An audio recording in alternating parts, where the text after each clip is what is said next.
One. Hi everyone, this is Professor Mulcahy. I am creating this PowerPoint/Google Slides presentation for you with screencasting software for your pre-class preparation and also for studying post-class for the exam. Today's topic is the antepartum period. First, we'll be talking about routine antepartum conditions, ante meaning before, partum meaning birth. So all of pregnancy up until the point where a woman goes into labor is covered with this module. Pregnancy is a time of extreme change for women. It changes every body system. Although it is a wellness process, it is also something of an extreme sport. It creates some stress on the body as it tries to adapt to the needs of meeting both mother's needs and the needs of the fetus.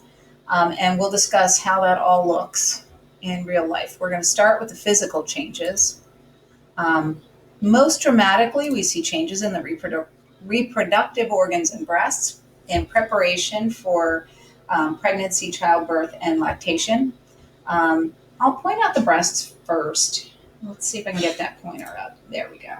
Okay, so here, you see a woman before conception. Whoops, let's go back a slide. Sorry about that. We see a woman before conception. Her breasts are not actually completely developed until she has breastfed a baby and produced mature milk. And so she's in a halfway state. As she gets pregnant, the breasts start to change. Most women will notice that their breasts become larger. Some women sort of embrace that change. They also become tender and painful to a woman in that first trimester of pregnancy. As she adapts, that kind of goes away in the second trimester. It may return at the end of the third, and it may return as engorgement after she has the baby. They continue to enlarge. Glandular tissue here, well, that's engorgement, tends to increase. So that is sort of some of the things that change with the breasts. Breasts are a site for stretch marks for some women because there's such rapid growth in a short period of time. And then we have changes to the ovaries. The ovaries will start secreting some hormones to help maintain the pregnancy. Uterus is probably where the most dramatic changes occur. And I've got some pictures up here. I'm going to show them to you. So this picture where the cervix, if I were to compare it, to another, let me put that back. If I were to compare this to a non-pregnant cervix, you would notice that it is much bluer, purplish even. That is called Chadwick's sign, and that's a sign of increased blood flow and vascularization. The uterus is going to need a lot of blood flow to support and nourish a pregnancy. So on a speculum exam, that is something that we see. Also, right here, you see how that cervical, cervical isthmus is softer. That's what that picture is trying to show you. That is also a change that is imposed by estrogen. There's lots of circulating estrogen in a pregnant woman. So that's one of the ways that we can actually sort of help determine that the woman is pregnant. Her cervix will become softer, it will become more flexible, and it will become bluer.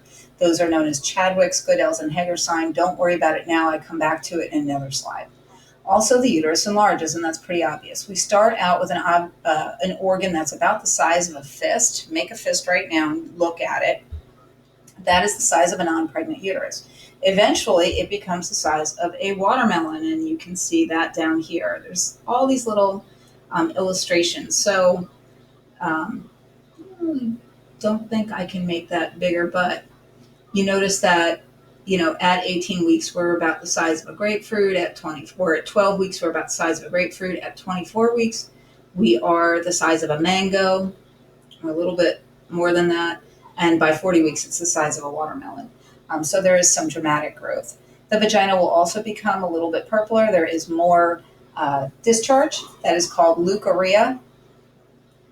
If I can edit this video, I'll kind of show it to you. It's just increased vaginal mucus discharge. The respiratory system also changes. The idea is that the fetus needs a lot of oxygen. And so the respiratory system will change to sort of accommodate that. Progesterone, which is a hormone of pregnancy, it helps maintain pregnancy. We're going to learn about that with the endocrine system changes. It relaxes smooth muscles, so we decrease airway resistance. Some women with asthma will report a decrease in asthma symptoms because of this. Estrogen, which circulates in very high amounts, causes nasal congestion and epistaxis, known as a nosebleed. Estrogen's effect on mucosal tissue is to make it more vascular. It also kind of causes a mild edema. And when we have lots of it circulating, it's not uncommon for women to be very stuffy, sometimes get some nosebleeds. Their gums might hypertrophy.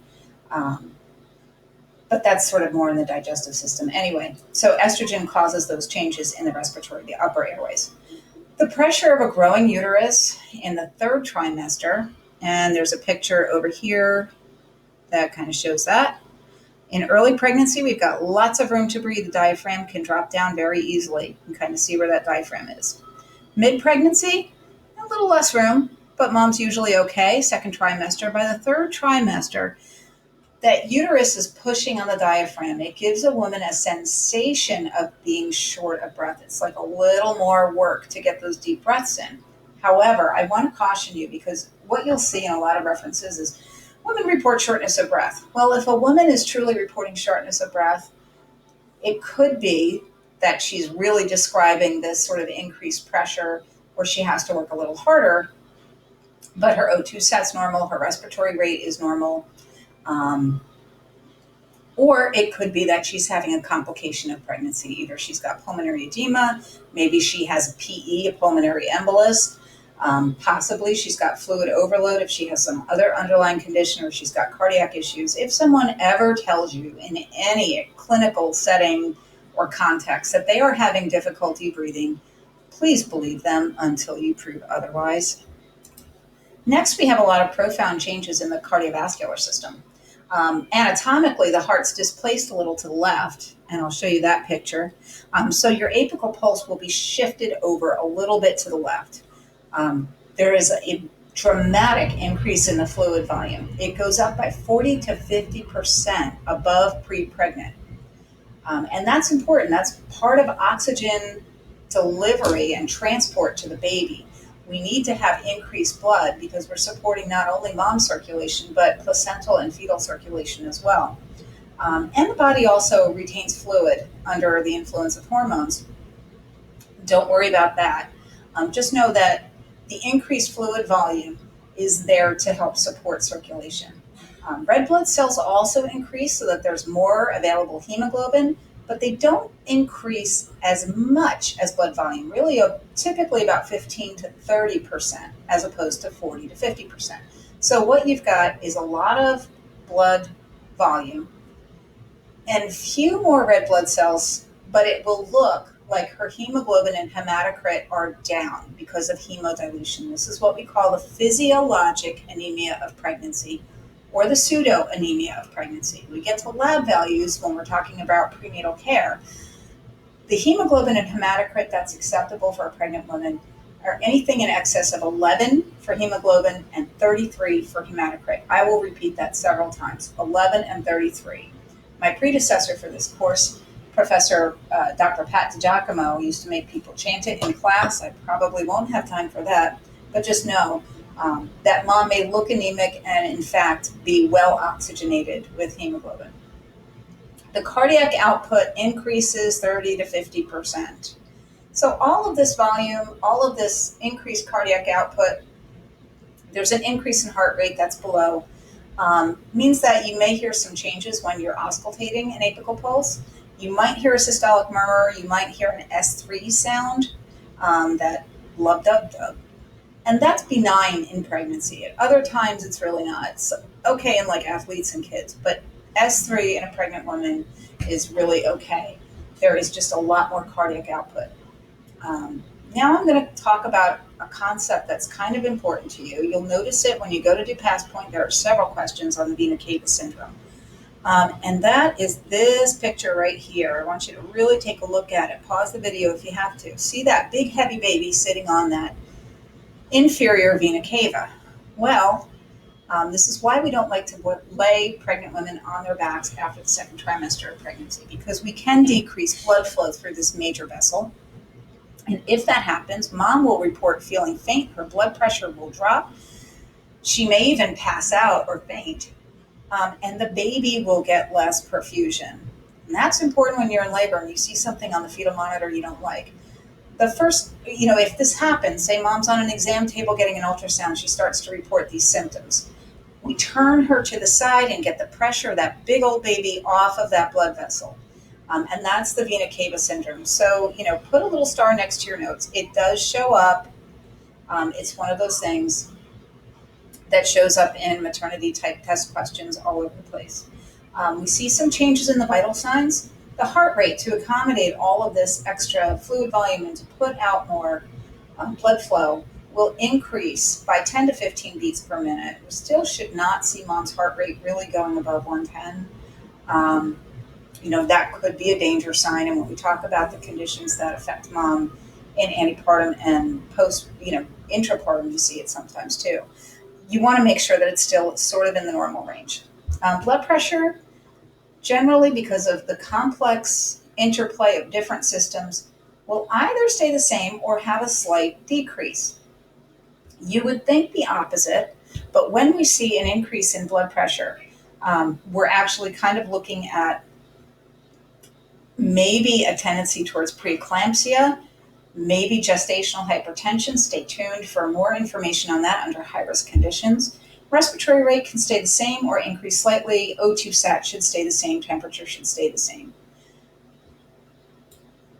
The GI system also changes during pregnancy under the influence of hormones. In the first trimester, I see HC. I will edit that at some point. HCG is a hormone that maintains pregnancy in the first trimester. It continues to be produced all through pregnancy. But initially, as the brain sort of adjusts to the presence of this chemical, HCG, we see a lot of nausea and vomiting. Some women find that this nausea and vomiting continues throughout pregnancy, and there is an abnormal condition called hyperemesis gravidarum, where excessive vomiting causes a lot of fluid loss, weight loss, and electrolyte loss. Talk about that later. But typically, the average normal pregnant person will experience some nausea and vomiting. We'll talk about ways to help people sort of relieve that. There is increased activity of the salivary glands, and that can lead to a condition not in all women, but in some women, called pitulism, which is excess salivation and spitting. It's not pleasant, but it does happen to some women. Now, progesterone is the hormone that sort of relaxes smooth muscle, and that's important in making sure that the uterus does not expel products at conception.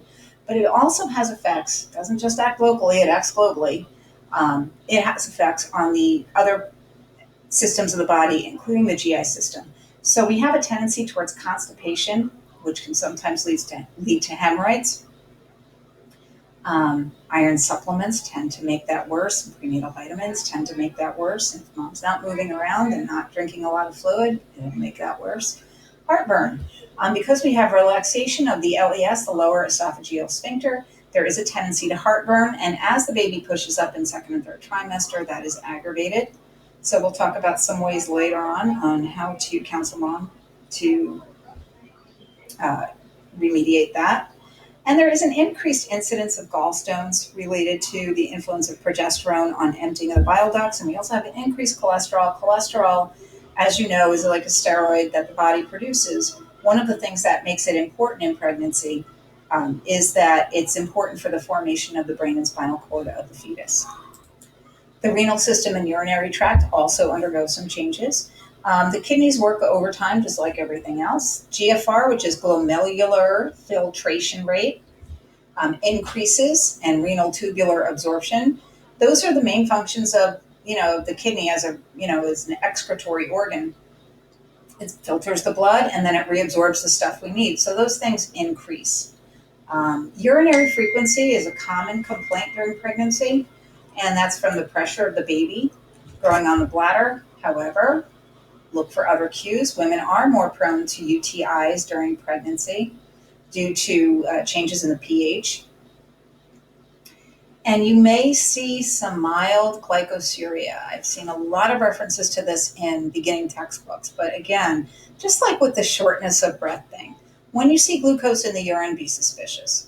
One of the changes that happens in pregnancy, and we'll talk about it more under endocrine, is that the placenta secretes a hormone that opposes the action of insulin, makes women mildly insulin resistant.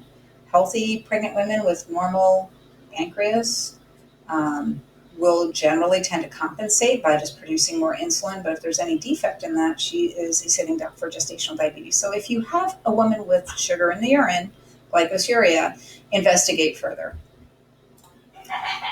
There are some interesting changes in the integumentary system, the skin and hair and nails. Well, I didn't really list nails, but we can touch on them briefly.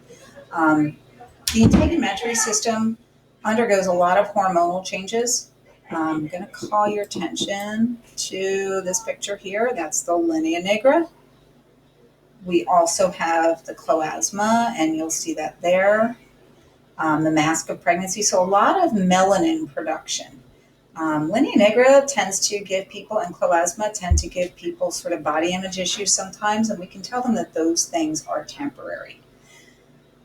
Less temporary, in fact permanent, are the increased pigmentation in nipples, areola, and genital area. You can tell that a woman has born children a lot of times by the coloration of her nipples. They go from being a pale pink in some women, usually Caucasian, to being like sort of a dark pinkish brown. That happens to the nipples, the areola. It does also darken the genital area. That is sort of a permanent thing. And then we have, let's go back. Striae or stretch marks. These are not temporary. They will fade to a silvery or whitish, and they will get smaller, but they can be very troublesome to women. There are all kinds of home remedies to avoid stretch marks. It's from the rapid stretching of the skin. Obviously, as the uterus enlarges, the skin has to accommodate that. Cocoa butter and all of those stretch mark creams may or may not be helpful. I have been told that the cocoa butter, there is caffeine in it, and it is absorbed through the skin. Women should be aware of that. But they should know that they are relatively permanent. They just fade, and they're less noticeable over time. They don't always just occur on the abdomen. They can sometimes occur if a woman gains a lot of weight during pregnancy on her hips. They can occur on the breasts as well. So hair changes. Proportion of hair in the growing phase increases. I mean, doesn't it make sense? We're growing a whole human being. So all of the things that grow quickly in our bodies are going to grow more quickly as well. The most disconcerting thing about this for women, most of them love that their hair gets thicker and shinier and healthier during pregnancy, but then postpartum, 1 to 4 months, just when you were really getting used to your body not being such a science project and being so amazing, all your hair starts to fall out. And big clumps of it are coming off in your brush, but it does go back to normal 6 to 12 months after birth. And just a side note, nails get thicker as well, and less prone to breakage. We can look at the nails when we're looking for nutritional deficiencies, which are somewhat common in a lot of populations of pregnant women. And now we're moving on to the musculoskeletal system. As the pregnancy progresses, we see a lot of changes. Lumbar lordosis. Pay attention to that exaggerated curve in the lower spine. This a lot of times leads to low backache. And what this is your center of gravity changes to accommodate the enlarged abdomen. You're not usually growing as rapidly anywhere else in your body. So you've got to sort of hold yourself so that curve is accentuated to stay upright. Center of gravity does change. And we have the influence of a hormone called relaxin. It makes the joints less stable. Relaxin does a lot of things. Talk about it with the endocrine. But what that means to us is that when a woman is exercising, it's okay for her to exercise as long as it's something she's used to, but she should stay away from anything that impacts her balance or that requires stability of the joints. So, she can take prenatal yoga. It really should be a gentle class, but she's going to be more flexible but less stable, and she's more prone to injury. So things that maybe cause a lot of impact, like running, if she's really used to it, okay, get some good shoes, and just be aware that your joints are less stable. So maybe run on flatter terrain or on a treadmill as opposed to, cross-country kind of stuff. All of this leads to a waddling gait and a lot of discomfort, which we'll talk about different ways to relieve that. Other things that we see during pregnancy, like cramps, and this is caused sometimes by the body's increased demand for calcium and magnesium. So there's some things that we can do for that. They often occur in the middle of the night. It's like a Charlie horse. It is very uncomfortable, but it is not a symptom of anything wrong. And if the woman stretches, a lot of times, she'll find that she can get that muscle to relax. And then diastasis recti, and that happens as the abdomen enlarges, the muscles sort of have to stretch. Some women have a separation right in here, where that ligament in the rectus abdominis kind of splits. You can maybe sometimes assess a patient postpartum and you're feeling almost like you're in the intestines or whatever, because that abdominal wall has been separated. This will heal eventually, but women need special counseling to deal with that postpartum. And this is not a time to do a lot of extreme ab work. There are some exercises that are recommended for women in pregnancy, but we don't want to do like the big crunches and planks and things like that, because it can aggravate a diastasis recti. And the last system we're going to talk about is the endocrine system. Obviously, this is another place. It's like the command center for all of these changes. We've already sort of thrown a lot of these hormones around, but I'm going to very quickly talk about the changes in the endocrine system in pregnancy. The thyroid gland, we have to step up production of everything. The metabolic rate goes up by 20 to 25%. Well, with that, sometimes we see an enlarged thyroid. If you were to look at a woman from the side, just like you did in health assessment, drinking a glass of water, you might see that thyroid sort of move up and down. It might look a little enlarged. You might be able to palpate that. The pituitary, known as the master gland of the body, is initially secreting FSH and LH to trigger ovulation and to prepare the uterine lining for a pregnancy. Later, we see that the pituitary gland will secrete, it's very important in lactation, prolactin, which initiates milk production, and oxytocin. Oxytocin does two things in the body. It acts very locally on two specific sets of smooth muscle. One is in the breast, and so that's important for a letdown of breast milk. It'll squeeze the milk out of those milk ducts. And the other is in the uterus. Oxytocin acts very directly on the uterus to help it contract. That becomes important in intrapartum and postpartum. Fun fact about oxytocin, it is known as the bonding hormone or the love hormone, and the combination of prolactin and oxytocin is thought to be responsible for bonding. And so, that's sort of a fun fact that you could know. Vasopressin is a hormone that the pituitary secretes. It secretes it in larger amounts in pregnancy so that mom retains a little bit of fluid, and that contributes to that increase in blood volume. The adrenal gland will also step up production, increasing cortisol to make glucose and other other components available to the body. As I said, pregnancy is a stress, so the adrenal gland will crank out some cortisol to help us deal with that stress. Pancreas, increased insulin production because of a hormone. I didn't put it down here, but I am going to talk about it.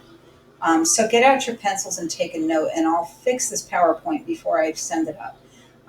Okay, so the placenta puts out a hormone called human placental lactogen.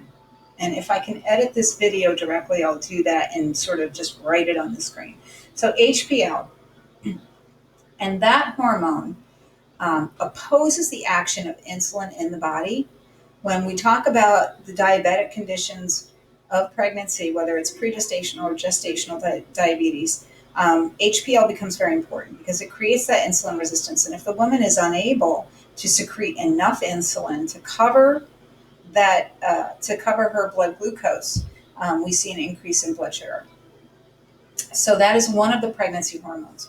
The big players in pregnancy are estrogen and progesterone. So estrogen makes everything grow. It makes, it kind of hypertrophies all of our tissues that are important in childbearing, and helps really stimulate the sequence of events in pregnancy.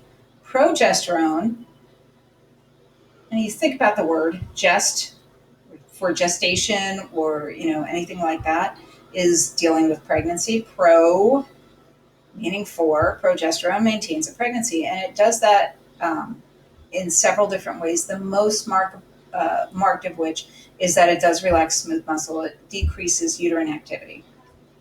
HCG, we know, is initially secreted by the trophoblast. Remember, they do some, we do some. And the placenta takes over that function as it matures. HCG is the hormone that it initially maintains that early pregnancy. While we're developing a placenta, it's continued to be secreted all through pregnancy. But you see dramatic spikes every day in HCG in early pregnancy. It is the hormone that makes women nauseous. It is the hormone that we test in a typical urine or serum pregnancy test. And then lastly, we're going to talk about relaxin. We already talked about it a little bit with musculoskeletal. Its job is to inhibit uterine activity and soften the cervix. It remodels connective tissue. So progesterone works on smooth muscle, relaxin works on connective tissue, and it does that so that the uterus can grow and stretch and accommodate pregnancy.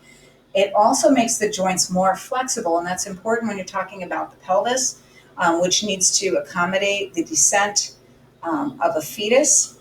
Sometimes there's a tight fit, but under the influence of relaxin, those ligaments can stretch, but it makes everything else stretch.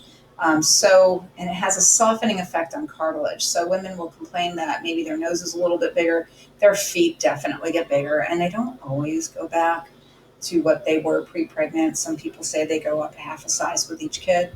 That is relaxin, and that's changes to the physical impact or the physiological impact of pregnancy. So next we're going to talk about some psychosocial adaptation of pregnancy. This is a really sort of brief glossing over of things. I've included some content that is not in your book. I want you to pay attention to it because I think it's important. Meeting a woman's psychosocial needs is just as important as meeting her physical needs, and that is true for all of antepartum through labor and supporting her in the postpartum period as she becomes a mother. This is a major life milestone that women are going through, and the whole family has to adapt. So we're going to first talk about moms. So in the first trimester, we typically have a lot of ambivalence. This may be a very desired, sought-after pregnancy. It may have been planned. Mom may have dreamed about little babies her whole life and played house. And still, when the moment comes and she realizes that she is in fact becoming a mother, or even if she has children previously, the gravity of the responsibility that's about to happen weighs on her. If she's a first-time mom, I don't know if I'm ready for this. That's typically what you'll see is, I plan for this baby, even if she's done infertility treatments. I'm just not sure I'm ready. You're never ready. But in the first trimester, that's not a big red flag. In the second trimester, the reality sets in. Mom starts to accept that this is happening. Oh, I'll have to fix this. The fetal movement, baby bump, some of the print overlaps. I will fix that for you. Mom is starting to examine her attitudes about motherhood. What does she want to keep? What does she want to throw away? She looks at how she was mothered. Often she'll say, well, I'm going to do this differently. But she a lot of times will become very close to her own mother and lean on her mother for social support. If a woman does not have a mother with whom she can have a close, loving relationship, or if her mother is deceased, she may find another woman who has experienced childbirth and form a strong relationship with that woman for counseling. In the second trimester, the changes in her body may make her feel proud of herself that she has accomplished a pregnancy and that she's growing a human being. She may be embarrassed by certain changes. There's sort of an awkward phase that happens in about the fourth month where you kind of don't look pregnant, but you look like you've been putting on weight. And some women go through that, and there's sort of a period of adjustment. But a lot of women love buying maternity clothes, especially now that they're cuter than they used to be. She may have concern about the changes in her body, all the stretch marks and changes in coloration. But at this point, she's accepted that there is a baby in there. And if everything goes well, she will be a mother. In third trimester, a woman really seriously prepares for motherhood. Again, I apologize for the overlapping text there. I will try to fix that. So initially, that growing bump is kind of cute. It's fun to buy maternity clothes. Eventually, that bump sort of takes over a life of its own. You start to feel huge. And as your discomforts increase, maybe you get that TOP or tired of pregnancy attitude. But we also see things like nesting behaviors. A woman really starts preparing. She may get a big burst of energy and decide she's got to clean her whole entire house. At this point, we also see really, really normal stuff related to the fear of childbirth, anxiety over her new role. Um, Everything at this point is everything's getting real. So, for a woman experiencing a normal pregnancy, this is stressful enough. When a woman has a high risk pregnancy or complication um, towards the end, it can be very stressful, and we need to be ready to support her. Okay, so in a traditional family or a traditional couple with a mother and heterosexual partner, the dad, there are tasks of paternal adaptation. Um, and I sort of want to allude to them. Hold on one second. I think I can fix this tab if I just pause the video and fix it and then put it back up again. Give me 1 second. Okay, well, that was successful. Okay, so we are going to talk a little bit about the dad's role. We have the first trimester. Initially, he adjusts to the news. Um, there's a lot of excitement, and then because this is sort of an abstract event that's not happening in his body, he can look a little bit detached. Again, not necessarily a red flag. He's suffering from that same sort of ambivalence, and in the absence of actually having the changes in his body, he may look a little detached, even though he is very excited. Typically, he imagines the newborn as like a 5 or 6 year old kid. He doesn't see that, maybe the baby as a newborn. Um, and one of the big needs that he has is that he's adjusting to mom's symptoms. So if she's too tired to spend time with him, or she's nauseous all the time, or she's a little bit cranky because her body is doing all this weird stuff, he may need to be a little bit more sensitive and adjust to the mother's symptoms. In the second trimester, um, involvement increases. So now he can look at his partner, and his partner is obviously pregnant. She starts to show. She's a little bit more energetic. She's less nauseous. They can start to work together. He also gets a little more introspective and examines his relationship with his own father. What kind of a dad does he want to be? And he'll think about things that maybe he liked growing up and things that he didn't. The transition is easier if both partners agree on what the dad's job is. In very traditional families, maybe the dad goes out to work and the mom stays home. That's a little less common anymore. It was common 30 or 40 years ago. Reality is a couple with two incomes is more common than that. But if everybody agrees that dad's job is to be involved in the diaper changing, if he's going to take a maternity leave, if they agree on that, it really doesn't matter how they work it out as long as it's not a source of conflict. And in the third trimester, this is when dad starts to take concrete steps towards becoming a father. Painting the nursery, assembling baby equipment, attending classes, all of these things. And most men, it's a generalization. This phase is sort of easier for them to wrap their head around because there's something they can do. Increased anxiety about the adequacy of paternal role, whether or not he'll be a good support person during labor, whether or not there are complications. And we have to be really sensitive sometimes when we're working in high-risk antepartum or labor and delivery that we're keeping dad or whoever the support person is. Sometimes it's not a dad. Sometimes it's another mom. Sometimes there are two moms. More on that in the next slide. Sometimes it's the grandmother of the baby who is the main support person. But always that support person is in a vulnerable position. And we're addressing all of our intervention to the woman who is physically pregnant. We need to incorporate that support into other members of the family. Okay, so this is an extra slide, I guess. Your textbook really doesn't go into it, and I'm a little annoyed with that. There are many LGBTQ people in the world, and they enter the healthcare system. And as nurses, you need to know what they need to be prepared for it.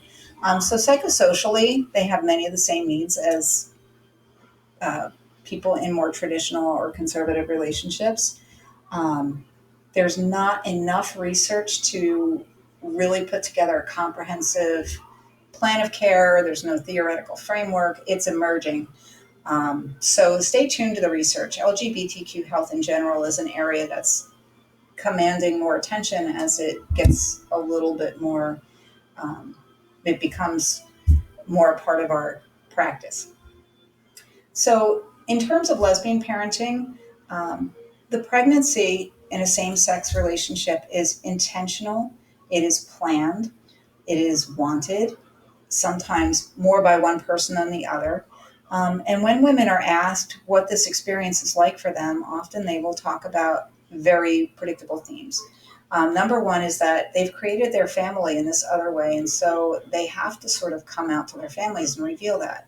So for some people, that creates conflict. For people who are already, who have already disclosed that to the people in their lives, sometimes, especially with parents, relationships get easier around pregnancy because it eases the fear that, say, the patient's mother has about never having grandchildren.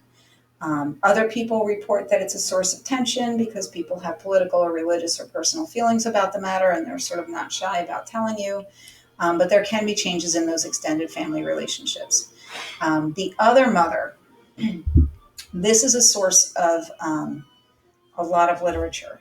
When one partner in a lesbian relationship is carrying the child and the other one is the support person in that relationship, she is another mother, and frequently she is not acknowledged as such. It is important as nurses, if this is the situation that you've encountered, we give the other mother a chance to maybe do some skin-to-skin bonding. We address our education in terms of infant care to both mothers. We refer to them both as mothers. We validate that role. It's important. And then I'm going to talk a little bit about the needs of transgender men who are giving birth. And I always thought this was kind of a minority, but I don't know how many people don't disclose their status. And frequently, to be honest, we don't think to ask. But there is a significant number. I think it's the one article that I pulled had 19.2% of transgender men do become biological parents at some point, whether before or after their transition. And they do have special physical and psychosocial needs. This is an area of nursing practice that really is just coming to light. So some men, transgendered men, use testosterone supplements to deepen the voice, to have more of those secondary sex characteristics. They do not preclude pregnancy. So pregnancy in a transgender man can be intentional, frequently it is, or unintentional. Testosterone was always sort of touted as, well, it'll stop menses. Most of the time it does, but sometimes it doesn't. So there have been unintentional pregnancies reported in the transgender population. There are unknown effects on the fetus from that. And if you're lactating, again, unknown. It's known that cis women sometimes have to take testosterone supplementation for various reasons. And the literature is conflicting. It's a benefits versus risk thing. And the pediatrician should be aware and be monitoring if the transgendered male is chest feeding, which is the next thing we're going to talk about. So chest feeding, we refer to it that way because that's the preferred term for most people, although they may not, if you have an individual patient, they may not mind the term breastfeeding or lactation. Chest feeding is very important to some transgender men. They really want their child to have the best nutrition and they want that closeness. And so we help them. If they've had top surgery, this becomes a little more complicated because they may not be able to fully breastfeed, that the ducts are cut. We may need to use a supplemental nursing system. We may need to supplement with either donor milk or formula. And lastly, with chest feeding, we're going to talk about the regrowth of mammary tissue if they've had top surgery, sometimes under the influence of those hormones that we've talked about, particularly estrogen. We may see a regrowth of mammary tissue. Top surgery or chest masculinization surgery is not quite a mastectomy. It removes a lot of the fatty and glandular tissue, but not all of it. And so we may see regrowth, and that may cause issues for that person, whether it's comfort or mostly, and that kind of goes to my next bullet point, is dealing with other people's perceptions if the physical changes related to transitioning regress. It's not just a pronoun thing, but some transgender men in the literature have reported feeling that people will not see them as a male when their bodies change. They really don't, at least the participants in the studies, 2 studies that I've read, really didn't mind the actual physical changes. They minded the way other people perceive them. And so it's really important to respect and honor a patient's identity no matter what it is. And then touch, I'll put that up there. Touch is important. It's important to remind people, that you're going to touch them, or warn people that you're going to touch them, or ask permission, because that touch may have different significance in different populations. And then when we talked last about same-sex male couples, surrogacy and adoption come up.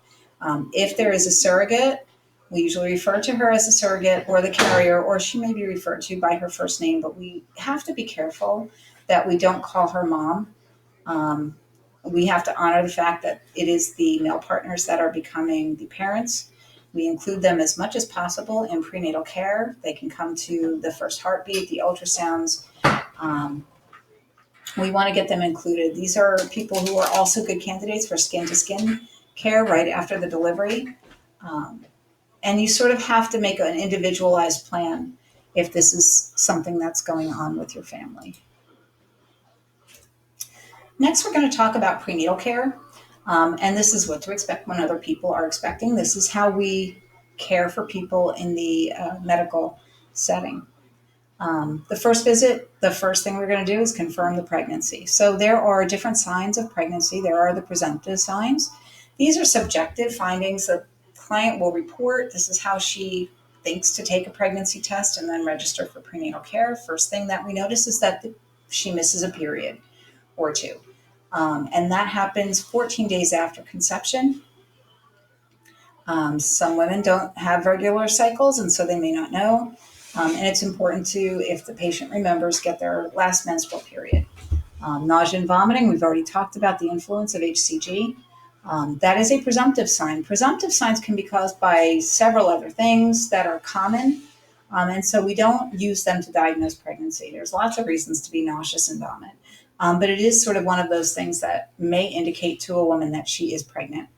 Breast tenderness. The breast is enlarged, as we've noticed, they get tender, they kind of hurt.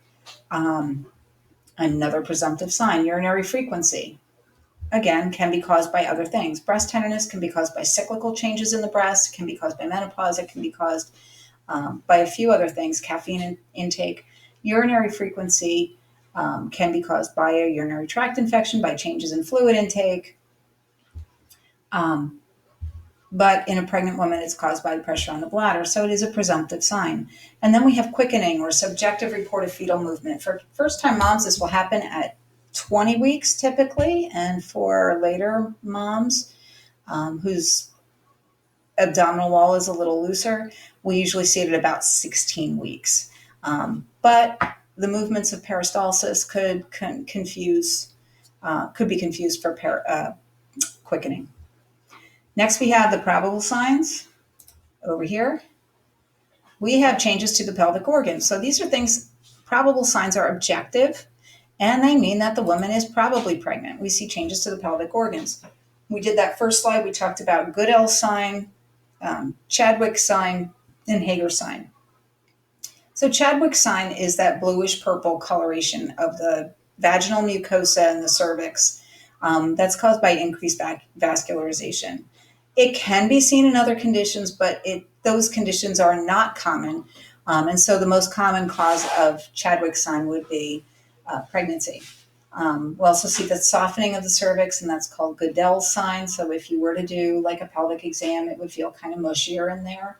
And then Hager's sign is when you can flex that cervix against the body of the uterus. And it's just all a sign that estrogen's doing stuff to accommodate a big pregnancy. And then we have changes to the skin like the linea nigra. There are maybe a few other things that can cause linea nigra and chloasma, but they're not common. When you see that line that goes from the pubic bone to the belly button, and maybe sometimes a little bit further, and it's brownish, patient's probably pregnant. Positive HCG. There are other things that can cause HCG to rise, but they're not common. Pituitary tumors. Even men can sometimes have a positive HCG test if they have prostate specific, like prostate cancer. But the most common cause overwhelmingly is pregnancy. So if you have a positive HCG, you're pretty sure the woman is pregnant. Enlargement of the abdomen. Okay, well, that can be caused by a number of things, but the most common cause of somebody coming in looking pregnant is that she is in fact pregnant. Um, Braxton Hicks contractions. If you can palpate contractions of the uterus, she's probably pregnant. User error might be something that would confound that finding, but these are all probable signs. And then we have positive signs down here. Now, positive sign, if you see a baby or hear a baby or feel a baby, there's a baby. And the only thing that causes that is pregnancy. So heartbeat with a Doppler. Visualization of the fetus on ultrasound or on x-ray. We don't do x-rays on pregnant women if we can avoid it, but if she has an x-ray for some other thing and we see a gravid uterus, let's say she's in a car accident, she's trauma, she's not verbal enough to tell us, she's unresponsive, you could see a baby. That would be a positive sign of pregnancy and palpable fetal movement. And by this, I mean the examiner puts their hands on the belly and can feel from the outside that that baby is moving. Those are positive signs of pregnancy. And now that we know that a woman is pregnant, we're going to find out how far along she is and when she is due. So there are a couple of ways of calculating the EDD, which stands for estimated date of delivery. You can get out your pencils and make that a thing. Nagel's rule is a rule we use. It's sort of a homegrown tool. You subtract. There's another slide that talks about it a little bit more. Subtract 3 months from the last menstrual period, add 7 days, and then add a year. And that will give you the due date. Now, Nagel's rule is a great NCLEX style pass point question, and people love to test on it. But I rarely have to use Nagel's rule because I have one of these nifty little things at work. If a woman tells me, let me go back, that her last menstrual period was October the 18th, I line up that arrow with October the 18th, and then I look for this arrow that says probable date of delivery, and I come up with July 25th. Now, if you work it out in Nagel's rule, it comes out to the exact same day, but this is a lot easier. And I love the wheel because if you look here, it also tells you how many weeks the pregnancy is, which matters to me as a labor and delivery nurse. If somebody comes in a triage and they say, my due date is July the 25th, and today is, we'll say it is May the 15th, I know she's 21 weeks and 5 days because I use my little wheel. So that is how we would determine it in the absence of an ultrasound. Now, if somebody comes in and they don't know their last menstrual period, and this happens all the time, an early ultrasound gives the best estimate. If we don't have an early ultrasound, somebody comes in and they are no prenatal care, say, I don't know my last period, I think I'm 36 weeks, or I think I'm 8 months, then we do the best we can with a later ultrasound. It will be less accurate. And in that case, when we talk about newborn assessment, pay attention to Ballard scales and other scales of gestational maturity. So next, we're just going to flesh out using Nagel's rule.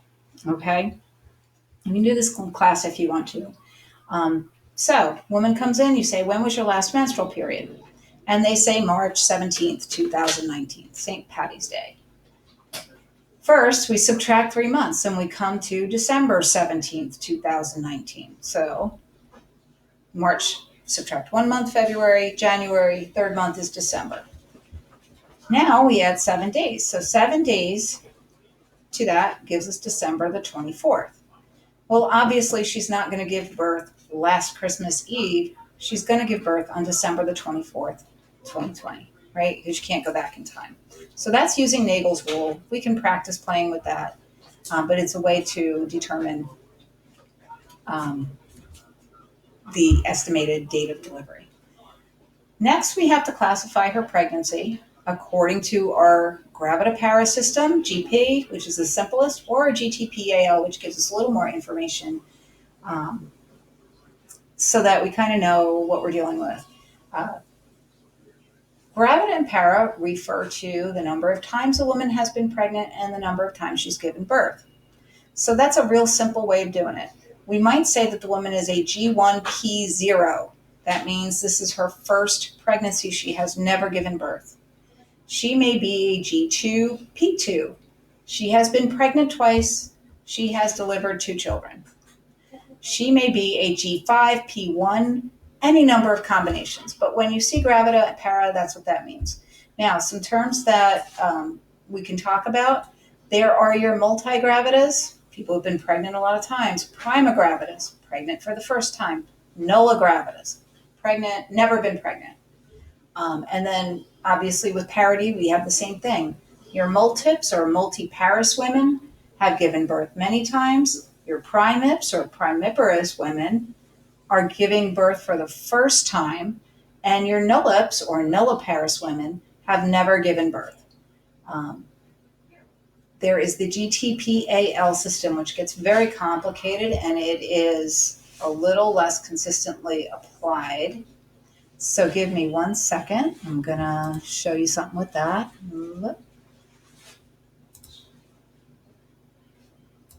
So the GTPAL system, those initials stand for G is gravid, how many times she's been pregnant.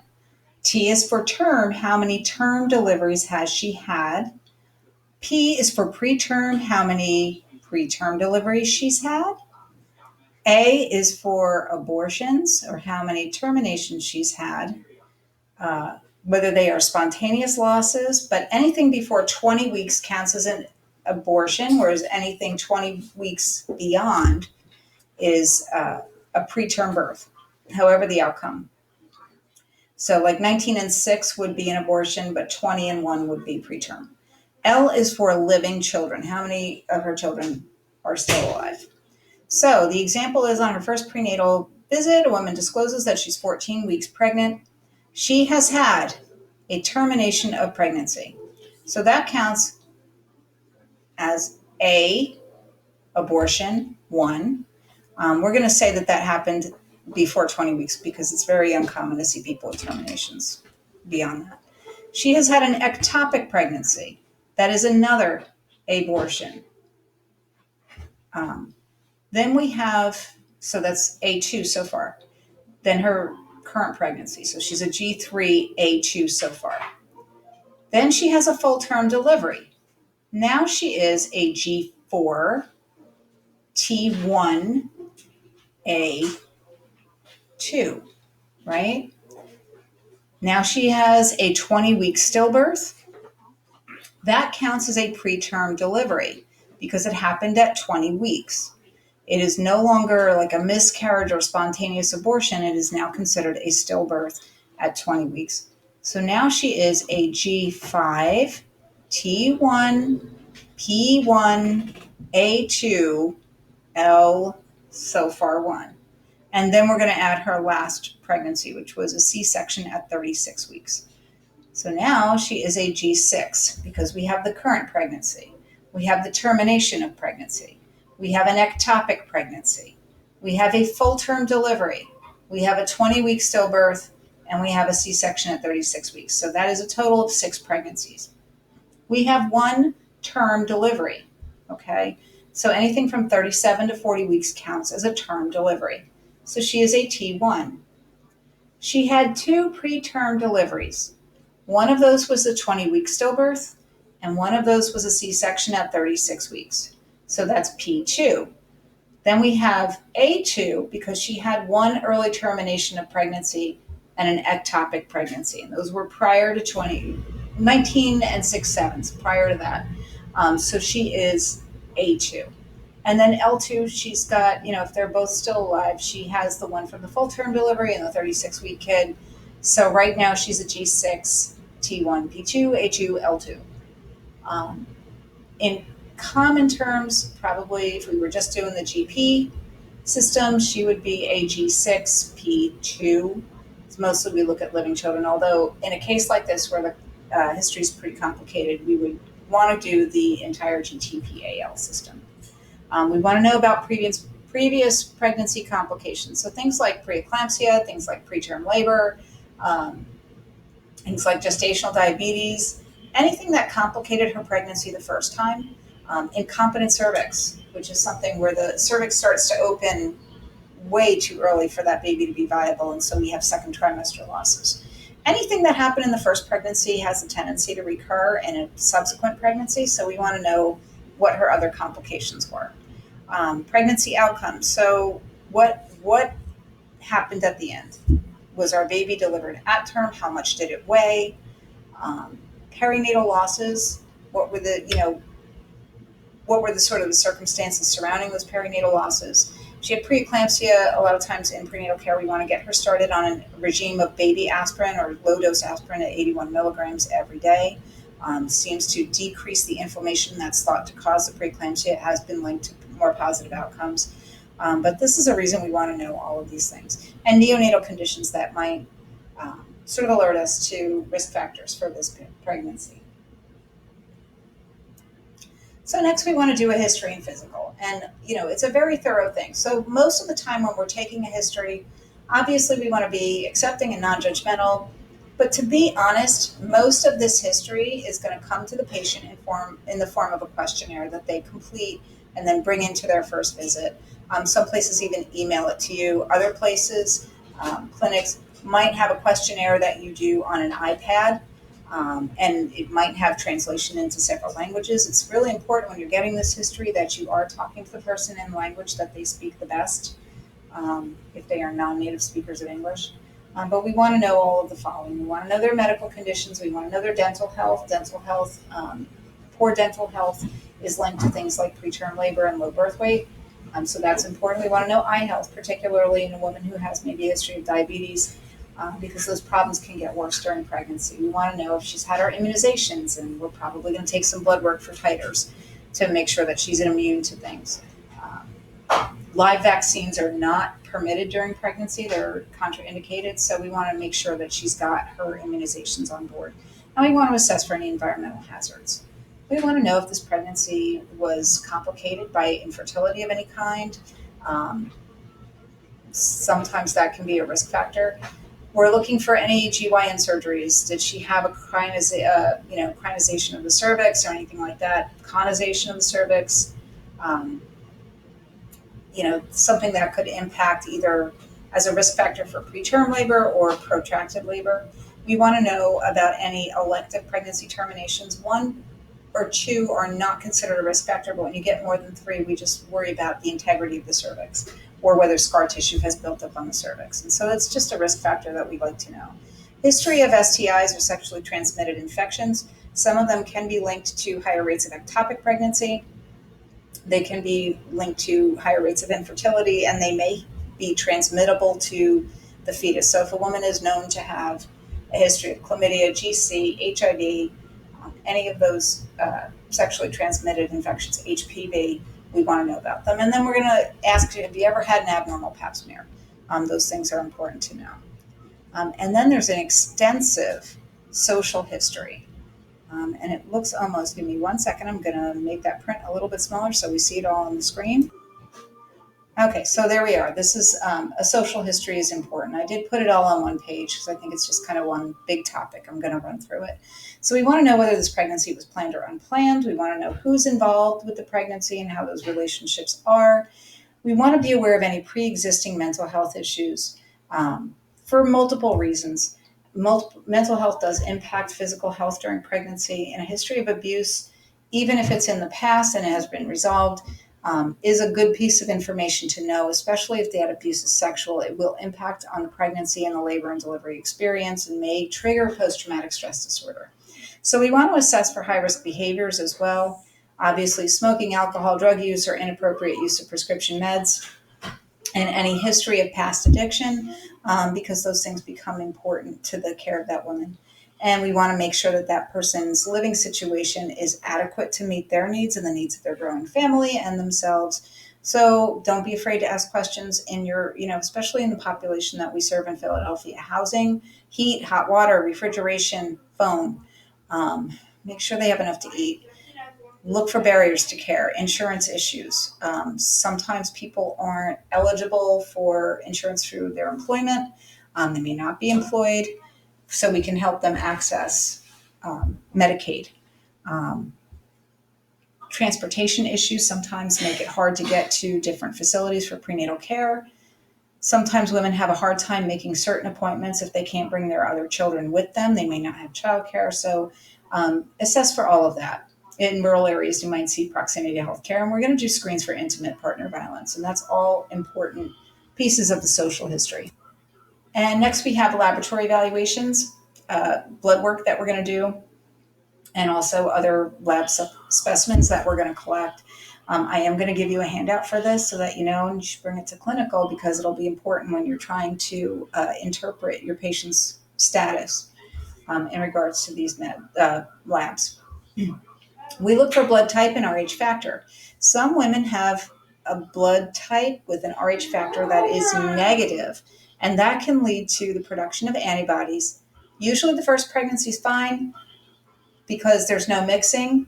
After birth, the mom will make antibodies to an Rh positive fetus if she has the Rh negative blood.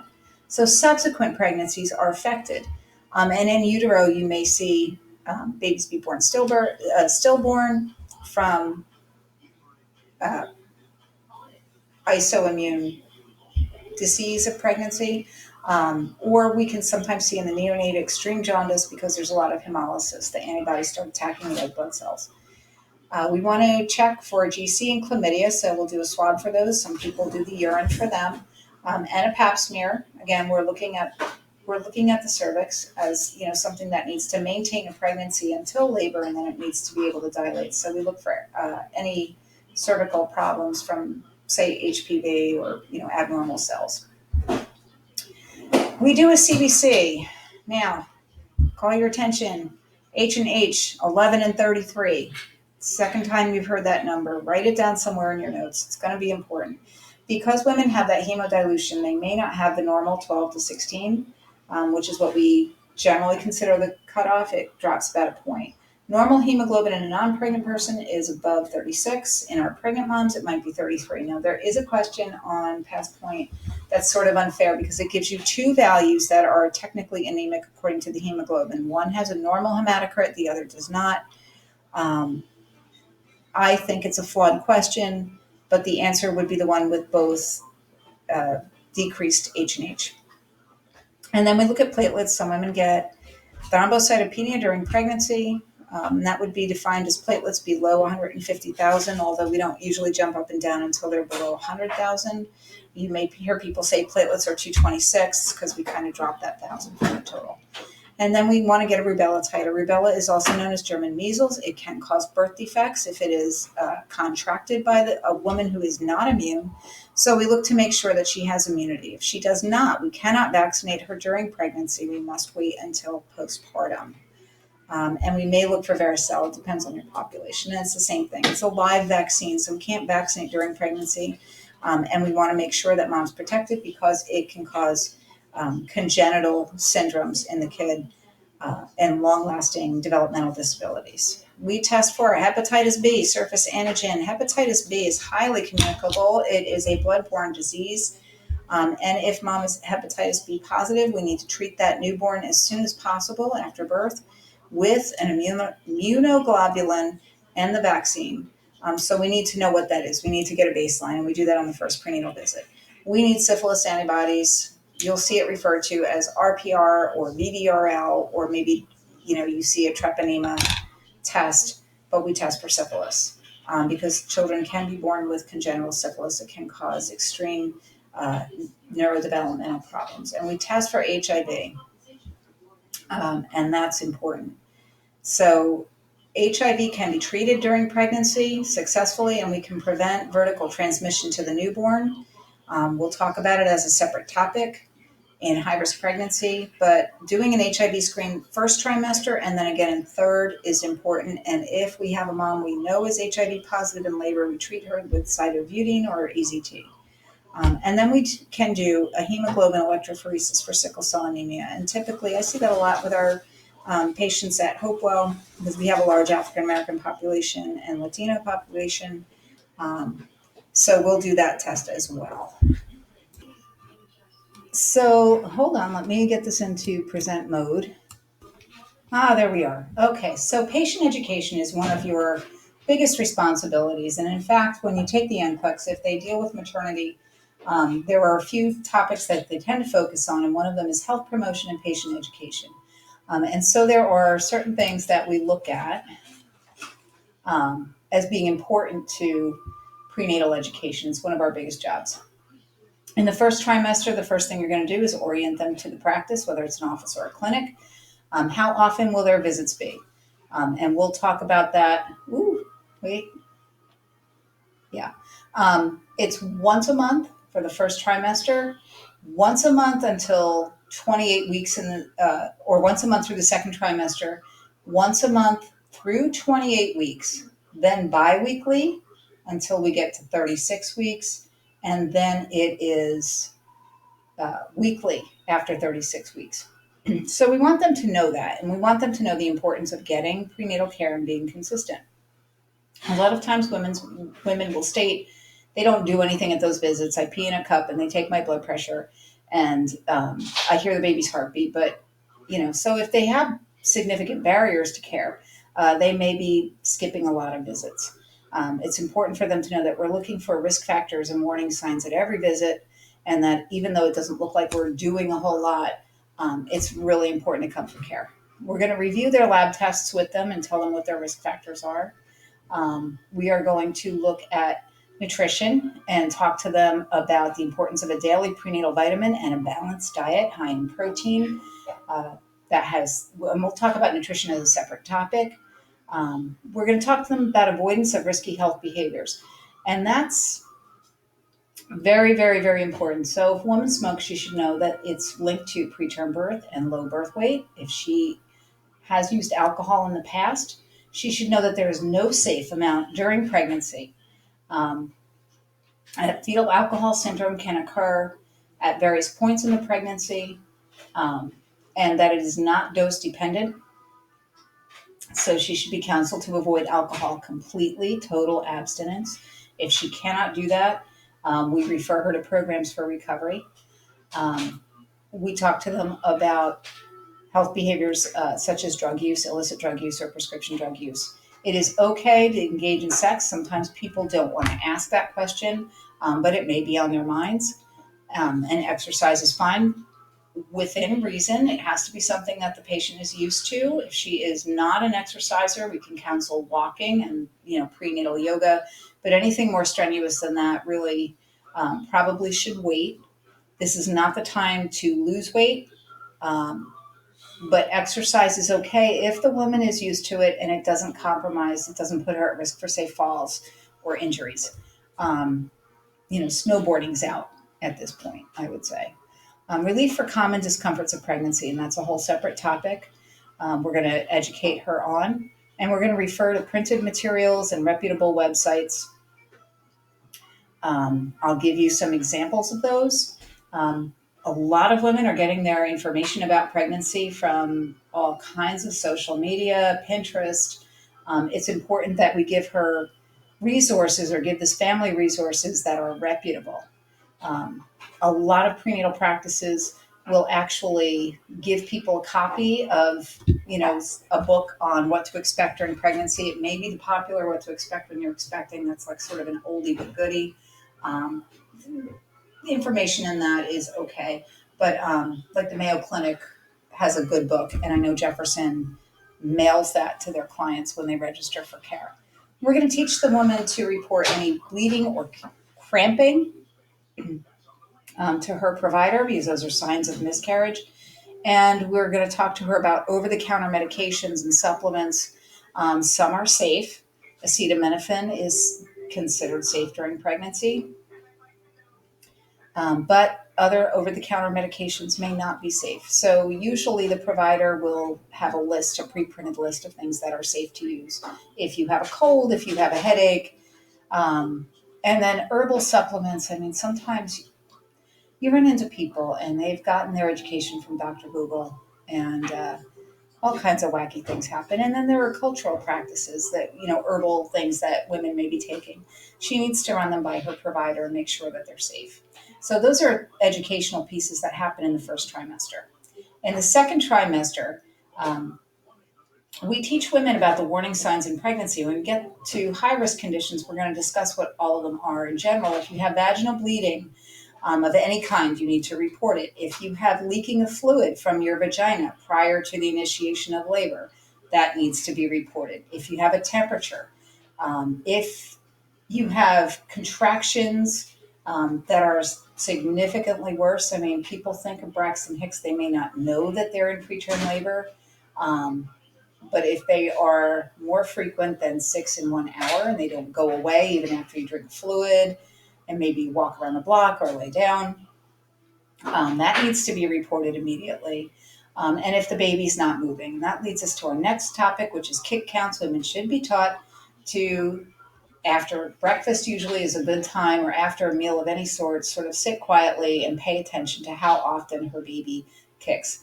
And that baby should have at least 10 discrete fetal movements in an hour, at the latest 2 hours, for catching a sleep cycle. Babies sleep in utero and out of utero.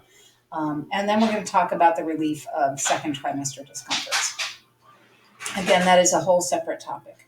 All of the discomforts of pregnancy, when they occur, and what we do about them, and I'm going to cover them. And then we have third trimester education. At this point, women needs a lot of anticipatory guidance about what to expect in terms of labor, when to report to the hospital. We reinforce the warning signs of pregnancy. Sometimes those dangerous things happen at the very, very end. At this point, it's appropriate to refer to childbirth classes, breastfeeding classes, newborn classes, anything that gets her ready for parenting. And then I'm going to launch into a very tiny tangent about the birth plan. I think it's important for women to make their preferences known to their providers in the office or the clinic before they get to the hospital. I say this as a labor and delivery nurse, that my biggest pet peeve is somebody who hands me a 12-page birth plan of things they pulled off the internet, some of which are not realistic. That conversation needs to really be had with a provider before you get there. And the birth plan may be very simple. It may just be, I'd like to eat and drink in labor. I'd like to have my husband with me if I need a C-section. I don't want pain medication. It's important for those preferences to be known. It's just a matter of making sure that your provider is on the same page that you are, and that they are guiding you in what's realistic to expect and not. So those are some things that we want to do in terms of patient education, and it is important. And we will sort of talk about them in a little more detail in class.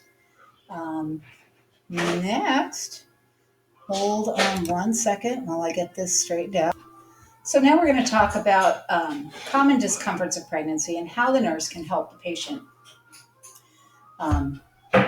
cope with the common discomforts of pregnancy. Some women tolerate these well, some women experience them to a greater or lesser degree, but there are still an awful lot of nursing measures that we can implement for these patients. In the first trimester, those changes with progesterone and HCG, nausea, vomiting, and constipation, well, all those GI complaints. Sometimes it's a mild queasiness, sometimes it's like vomiting every morning or even every night. So things that we can do to help with nausea and vomiting: smaller, more frequent meals. Drier foods a lot of times are better tolerated than things that are wet. Avoidance of things like fried food, avoidance of smells that are very prominent, and having things like dry crackers or cereal next to the bed when they rise in the morning and on hand for any occasion where they may experience nausea or vomiting. Another thing that we can counsel, there is a medication. It's not really a medication. It's sort of an aromatherapy tool, and it's called Queeze Ease. If you give me 1 second, I'll get a picture of it. And there it is. It's aromatherapy. I'll bring one into class. You can smell it. It's got some spearmint and some lavender and a few other things, and it does kind of confuse the vomiting centers in the brain. Over-the-counter, safe. There are many, many remedies that people have come up with. Ginger, vitamin B6, and all of those are fairly safe.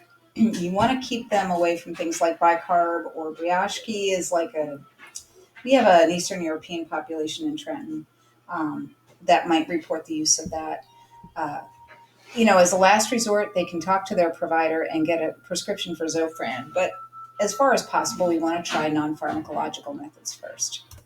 Other discomforts of pregnancy, constipation. So teaching a patient, increase fluids, increase fiber, increase walking. She can take Colace over the counter. That's okay. It's safe and appropriate. But mostly we want to avoid any strong laxatives or anything like that. Fatigue is very common in the first trimester, and it is a special kind of fatigue. It is one of those I could lay down and nap anywhere, anytime. I could probably fall asleep sitting up in that first trimester of pregnancy. And so, what we want to counsel that woman to do is to try and scale back your activities and maybe take a nap during the day. Things that are appropriate in terms of, um, you want to avoid caffeine, you want to avoid stimulants. This is a time to really modify your lifestyle and accommodate that fatigue for those few months that it applies.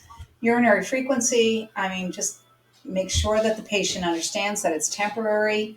It'll return in the third trimester, but keep the bladder empty. Holding that urine is not only uncomfortable, but it also can help the bladder breed bacteria. Women are more prone to UTIs, so we help her deal with that. Tell her not to decrease fluid intake in an attempt to not have a full bladder. I mean, nurses are especially prone to stuff like that. It's very silly and harmful in many cases. If mom is dealing with nasal congestion and epistaxis, we want to emphasize like having maybe a humidifier in the environment. Um, be careful with decongestants. Be careful with that, carrying tissues with her. It's just usually uncomfortable. Um, some nasal sprays may be okay. Usually saline nasal spray is fine. But anything like neosynephrine that might target the sympathetic nervous system, we want to stay away from. Dealing with breast tenderness, is a matter of having a well-fitting bra. A lot of times that does go away as well, and maybe avoiding that area during foreplay with her partner. Increased vaginal discharge. Cotton underwear is helpful with that. You can wear like panty liners, things like that. Um, they are normal changes, and she should be given some anticipatory guidance that yes, these are things that accompany the first trimester of pregnancy. They don't mean that you're sick, but here are some things you can do for them. In the second trimester, sometimes we get leg cramps. And they are those Charlie horses that wake you up in the middle of the night, and they are just plain awful. Stretching, flexing the foot forward towards the shin will help. Making sure that they're taking their prenatal vitamin that has some calcium and magnesium in it will help. Making sure that you're drinking enough fluids will help. But the biggest thing is that stretching, if it occurs. People will swear by things like pickle juice. I don't know. I mean, those are home remedies, but the stretching really does help. Heartburn. So smaller, more frequent meals, avoidance of spicy foods, avoidance of fried foods. Um, do not lay flat right after you eat. And in fact, the right-sided position a lot of times, as opposed to left lateral position, will sometimes help because you have that relaxation of the lower esophageal sphincter. So you want to avoid anything that could trigger it. Laying down with your head elevated is a lot better. We can give mom Pepsid. We can encourage things like Tums. Those are safe during pregnancy. But again, the home remedies like the baking soda, Briashki, be careful with over-the-counter stuff. Maalox is usually okay. Mylanta is usually okay. But always clear it with the provider. And then in the third trimester, we have some common discomforts. Fatigue returns, again, nap. Let people help you if you have older kids. The backache that comes from that lumbar lordosis we were talking about under musculoskeletal changes. So we can advise gentle stretching. We can advise sensible shoes. This is not the time to be wearing your stilettos. Some women will do it anyway. Hot compresses or warmth a lot of times is helpful. The warm shower, a warm bath. No hot tub bathing. That hot tub bathing is dangerous. It elevates the baby's temperature. And I have a story. We call her still. She's legendary where I work. The hot tub mom. Her baby was eventually taken off life support, just to give you that heads up. But a warm compress is fine. Avoid prolonged standing. That's something else that helps with backache. And then doing like some cat cow stretches. Your book, I don't know what page it's on, but it has some very interesting, has a little blurb about exercise. And if you do yoga, there's a cat cow stretch. That kind of helps counteract some of those things, with the lumbar lordosis. There's increased vaginal discharge. This is another one of those things where clean cotton underwear and a panty liner go a long way, and to reassure mom that it's normal. Carpal tunnel syndrome is something that is common for some women in the last trimester of pregnancy. I wouldn't say it affects everybody, but it does affect certain women, and that's because the effect of relaxin on the joints and the carpal bones makes things a little bit looser, and you can get some swelling in that carpal tunnel as well. We can tell mom to use a lockup splint to avoid, you can use those ergonomic keyboards if she works at a computer all day. And, she can see an occupational therapist if she needs to for that. But those are the common discomforts of pregnancy and what nurses do about them. Just a little bit more on prenatal care. So in the first trimester, we already said that was 1 visit per month. There are some special tests and things that we do. The first trimester screen, it combines a blood test with an ultrasound. We look for the thickness and the nuchal fold, and UCHAL, that's the fold in the back of the neck. And it is a screen for Down syndrome. High rate of false positives, but it does screen people who may be at higher risk for Down syndrome, and we can refer them for further testing if they want that. An early ultrasound can be important, especially for patients uncertain of their last menstrual period, and some providers will perform an early ultrasound for all patients just to make sure that they have accurate dating. Referrals to specialists as needed. If a woman has nutritional needs, if she has special needs in terms of psychosocial stuff, if she has problems with substance use disorder, we can refer her for treatment. Second trimester, we also get 1 visit per month, and at this point there's more education, more health promotion. We've talked about that a little bit. We check weight. Normal weight gain, first trimester, 1 to 4 pounds, or even a little loss of weight if there's nausea and vomiting, but after that it should be 1/2 pound per week, and I will stress that more in the maternal nutrition section of this presentation. We're going to check the blood pressure, and we want to get a good baseline. The earlier mom comes for care, the more data we can collect. If she starts to develop problems with preeclampsia, if we start to see gestational hypertension or any other problem, we can act quickly. There are a significant number of women who present for care and before the 20-week mark already have elevated pressures. That is considered chronic hypertension, even if they never were diagnosed with it before. It is treated differently than the way we would treat pregnancy-related hypertension. We check fundal height, and that is done with a tape measure. We go from the base of the symphysis pubis to the fundus, which is the top part of the uterus. At 20 weeks, it's at the level of the belly button, and it grows 1 centimeter more or less every single week. So we check and we assess. Now, it's kind of a subjective finding. Some people measure a little smaller, some people measure a little bit bigger, but if we're noticing a trend, if that baby's not growing or if the baby's growing completely out of proportion to what we expect to find, then we have to investigate further, and that's when you'll see an ultrasound ordered for growth, and AFI, which stands for amniotic fluid index. And that'll tell us what's in the uterus. Sometimes that's how we catch a multiple pregnancy. It's less likely if we do an ultrasound. Most women in the second trimester will be referred for an anatomy check ultrasound, and that's just a basic, that's usually when women will find out the gender, and they typically order that somewhere between 16 and 20 weeks, but that is something that would happen in the second trimester. Fetal heartbeat check, normal is 110 to 160. Don't believe what they tell you about boy heartbeats, girl heartbeats. They're all the same. They start off a little higher, and then they get a little more towards the middle. But 110 to 160 beats per minute is the norm. Fetal movement. So at this point, at 16 weeks for your primes, for your multips, and 20 weeks for your primes, mother will start reporting fetal movement. Once she reports it, she should always feel it. Fetal activity is probably the single best indicator of well-being in a baby.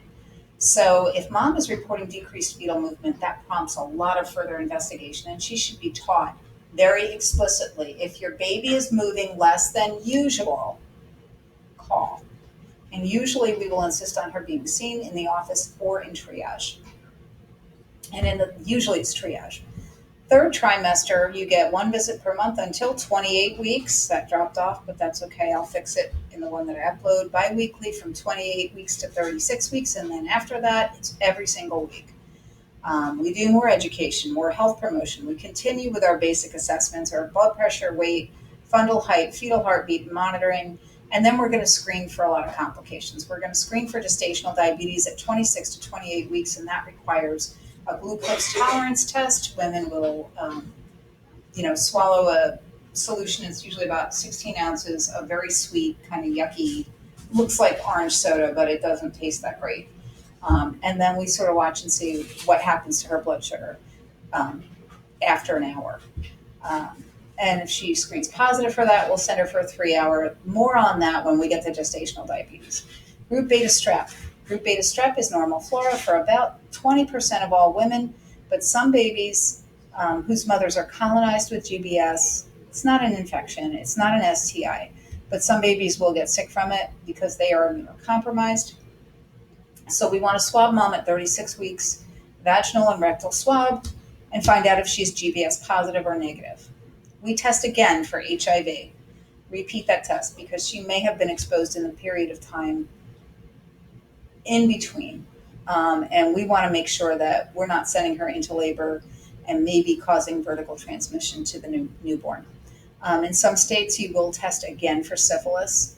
In New Jersey, it is required. I believe it's standard of care in Pennsylvania. And in New Jersey, also, we have to test in the labor suite or at some point during her labor admission, whether it's postpartum or whatever. Sometimes people come in, deliver really quick, you get it postpartum, it's fine. But there has been an increase in the number of cases of syphilis reported in newborns, and so that's an important screen as well. In the last weeks, a lot of times the provider will do a cervical exam to see how much change has been made in the cervix just without labor. This does not mean that if the woman is, say, closed, it doesn't mean she's not going to go into labor. And if she's 3 centimeters, it doesn't mean she is. But it will tell us information that's important if we have to deliver that patient. What would be the most likely course of admission, whether we're going to have to use cervical ripening agents or whether we can go straight to Pitocin or rupture membranes. So they will do a cervical exam. And that is a vaginal exam. So women you can assist women with that and support them during that process. Non-stress tests, and we're going to talk about that more with special testing. It is a measure of fetal well-being. It involves fetal monitoring.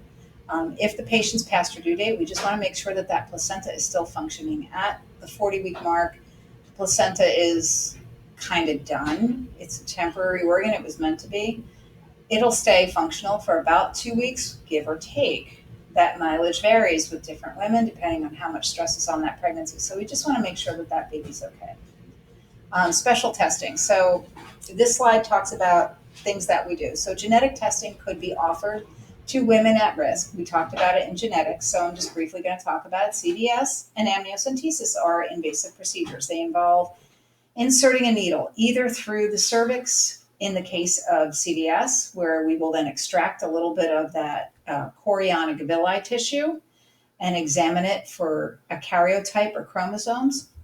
Or we can use typically a very big syringe, but it's a long needle, but the gauge is only about 20. It's not terribly painful. People used to numb patients before, and then it's 2 sticks. Amniocentesis is guiding that needle through with ultrasound, sampling a little bit of the fluid. We can sample it for chromosomes of the baby, and we can also sample it for other things that are in the fluid. It's a good test for lung maturity in some ways. There's also NIPS testing. NIPS testing is non-invasive, and so this is something we might offer to people at risk who do not want more invasive testing. The problem with CVS and amniocentesis is that there is a small-ish risk to the fetus and to that pregnancy of miscarriage, and that risk is about 1 in 100. And the reason that we offer it to women over the age of 35 is that their risk of having a child with Down syndrome is roughly equivalent to the risk of that procedure, or it's greater than the risk of that procedure. With that having been said, centers that do a lot of CVS and amnio have lower rates of complication. The instruction that a patient should get, and this is something that may come up somewhere. I probably won't test on it, but other places, your NCLEX testing or your NCLEX review might talk about the care following a CVS or an amniocentesis. And you should teach the patient to report any cramping, spotting, or bleeding to her provider immediately, or any gushing of fluid. And I do have a story for that I will not tell in this video because it's too long. Post-amnio rupture of membranes can start a serious chain of events. So that's a heads up with CVS and amniocentesis. CVS can be performed earlier in pregnancy, about 10 to 14 weeks. Amnio, you have to wait until about 14 to 18 weeks. And for some women who are maybe considering making a decision, that may be too late in the pregnancy for them to consider termination. NIPS testing, I was just starting to talk about that. It is a non-invasive prenatal sampling of maternal serum, and it looks for fragments of DNA. We can see trisomies on that. It's kind of a rough screen. It will not show as much as a CVS or an amnio, but it is a good screen. People say that they can see gender with that. I have seen that be wrong once. But it's a good screening and it's non-invasive, and it can be offered to women under the age of 35 who are concerned. There are several brand names. There's Maternity 21 is the one that I've seen most frequently. Test for fetal well-being. So we talked about the non-stress test, and I'm going to call your attention, let me get my pointer, to this little diagram here. And you see, ooh, not again. Okay. So I want you to kind of look at these little jumps in the heart rate. Here's your baseline, kind of hovering. It looks like maybe we're about 130 with good moderate variability, which we love to see. And then we see these elevations, and they last, this one lasts 40 seconds. It goes up 30 beats above the baseline. Bare minimum, we want 15 by 15, and we want at least 2 of them in a 20-minute period. You can keep that monitor on for about 40 minutes. Some people will leave it on longer, to get the result that they want. But if we don't see these increases from the baseline, we're concerned about fetal well-being. They sort of tell us that the nervous system is intact. We will talk about the whys of that more in a fetal monitoring video separate from this class session. But that is a test we can do. It's only valid at 32 weeks and above. Before that, the baby doesn't have the capacity to do that. You might see elevations like 10 by 10 a little sooner. But 32 weeks and above, we can assess fetal well-being with that non-stress test. Biophysical profile, if our non-stress test is negative, like we don't get those jumps in the baseline, not to worry. We're going to refer them for an ultrasound and biophysical profile. And there are 5 markers for fetal well-being. The non-stress test is one. So if they're being referred because they failed the non-stress test, they're already at an 8. It's 2 points for each, and you get all or you get nothing. It's just how it is. We look at amniotic fluid volume. If the amniotic fluid index or the AFI is normal, they get 2 points. If it is subnormal, if we have a low amniotic fluid, that means the baby's not putting out a lot of urine. And the reason for that is usually that they're not perfused as well. Sometimes the AFI is a little subjective. They have to measure pockets, and some people are more generous than others. And sometimes the baby's position obscures those pockets of amniotic fluid on ultrasound. But AFI is another indicator of fetal well-being. So they get 2 points for normal AFI. Fetal tone. So we're looking at, whether they're curled versus whether they're sort of flaccid or floppy. And that gives them another 2 points. Activity, they need to have a movement, and then they have fetal breathing movement. And you might be saying, but I thought the blood flow bypassed the lungs and they're breathing through the placenta. Yes, that is all true, but they get ready for birth by breathing at a certain gestational age, and usually see that about 32 weeks. They will practice breathing. They will breathe the amniotic fluid in and out. And that is another function of amniotic fluid that was not in your previous lecture. But it does help expand the lungs and get them ready for birth. Everything gets 2 points. It's all or nothing. An 8 or a 10 out of 10, good. We know we have a healthy baby. A 6 out of 10 is equivocal. We're going to refer her maybe for delivery, even if she's early, or we may just do extended monitoring. 4 and below, delivery is indicated, even if it's preterm. We did our education, we did our common discomforts. Now we're going to start talking about maternal nutrition, and then this video will be over.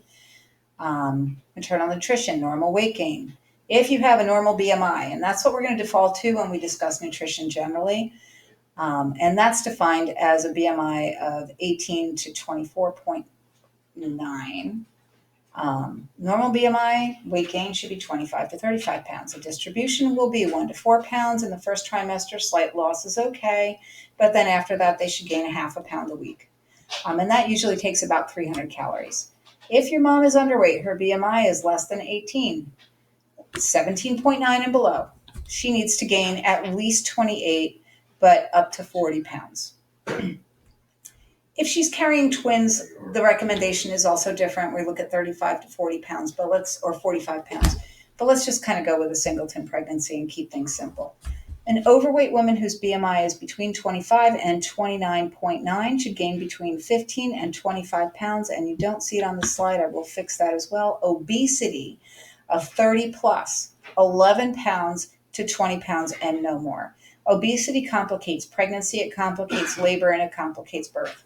And so where the recommendation used to be that everybody gains 25 to 35 pounds, we are no longer recommending that. If a woman is obese, she really should have counseling with a dietitian to come to a diet.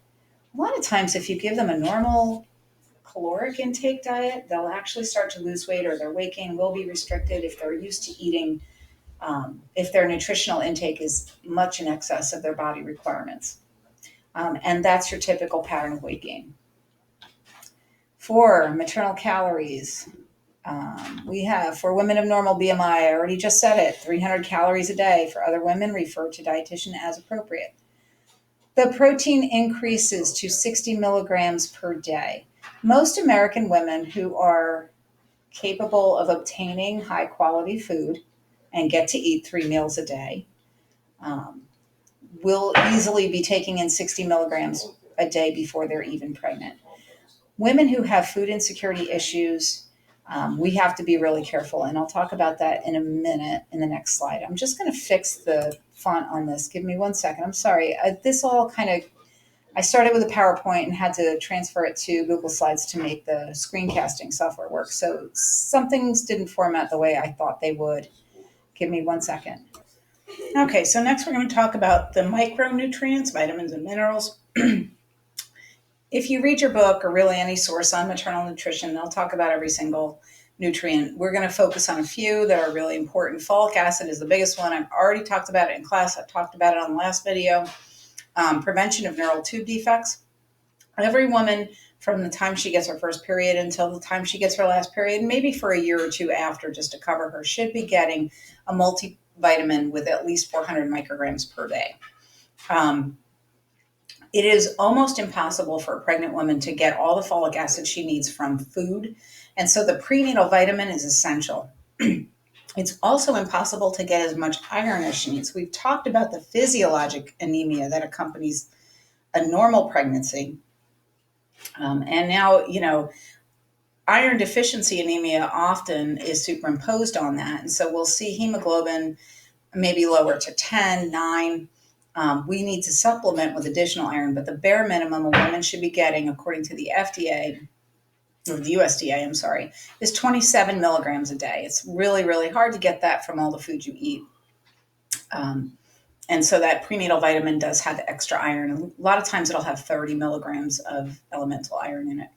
And that's important because the baby needs increased iron stores, mom to have increased iron stores, and mom needs increased iron stores to recover from birth. You'll see later on, we talk about postpartum, up to 500 milliliters of blood loss in a vaginal delivery and up to 1,000 in a C-section is considered okay. But we need to make sure that mom has enough iron stores to meet her own demands and avoid, having an iron deficiency anemia. Calcium, 4 cups of milk a day. We need to supplement. There is some calcium in the prenatal vitamin, but mom may need to increase her intake of calcium with Dairy sources is the most common. If mom is vegan, most soy milks, almond milks, plant-based milks will have supplemental or like additional iron supplementation. I mean, sorry, calcium. Cross out iron in your little penciled in notes, but they usually have increased calcium. Tums are a good source of calcium in addition to being an antacid, but they have calcium carbonate. Um, we may need to supplement with B12 for people who are vegan because B12 only comes in animal based sources, and women who have undergone gastric bypass, which is more common. Your women who have undergone gastric bypass may need a referral to a dietitian for other reasons as well. Okay, so those are general guidelines. Well, we have a lot of women in the United States who still don't have enough to eat, or they may be getting enough calories to support weight gain, but what they are not getting is high quality food, fruits, vegetables, protein. So we need to refer them to cheap sources of protein, such as beans, eggs, low fat dairy, tofu, tuna. Those things are sort of cheap per gram of protein.